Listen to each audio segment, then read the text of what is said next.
kumwogopa mke wake wa kwanza. Nikimwambia katika hali gani, ile nyumba ya kwanza itakuja kuvunjika, na saa nyingine amezaa naye watoto. Sasa kule anaenda kisirisiri tu, anakwenda wakati wa mchana, usiku yuko huku kama kwamba si yeye ambaye alitoka mchana kule. Sasa hii umakosa wake unakuja vipi? Jambo la kwanza, wewe hautofanya uadilifu ambaye ndio imewekwa ni sharti ya mtu kuoa mke zaidi ya mmoja. Mwenyezi Mungu aliposema kwamba fankihu ma taba lakum minan nisa mathna wa thulatha wa ruba', oweni wanawake ambao mnawapenda nyinyi, wawili ama watatu ama wanne, lakini sharti ikawekwa ni moja tu, wa in khiftum alla ta'dilu fawahida.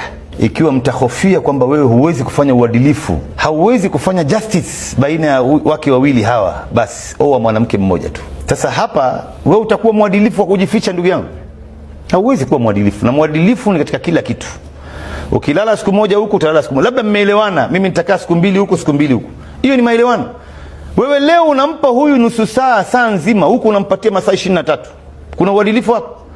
Aya, wewe mwanzo kwanza, hata huyo mwanamke mwenyewe, vipi wewe leo utajenga naye akhira yako na wewe uko mbali na yeye? Masaa 23 haumuoni, na saa nyingine inaweza kupita siku humuoni kabisa. Siku hiyo ukitoka na mke wako ule mwingine ndo kabisa huwezi kwenda kule, na unakataza asikupigie simu, hakuna mawasiliano wewe ukiwa naye kule, hata ile mapenzi itakuwa hakuna. Leo kuna baadhi ya watu wanaoa kwa siri kwa sababu ya kumwogopa mke wake wa kwanza. Nikimwambia katika hali gani, ile nyumba ya kwanza itakuja kuvunjika, na saa nyingine amezaa naye watoto. Sasa kule anaenda kisirisiri tu, anakwenda wakati wa mchana, usiku yuko huku kama kwamba si yeye ambaye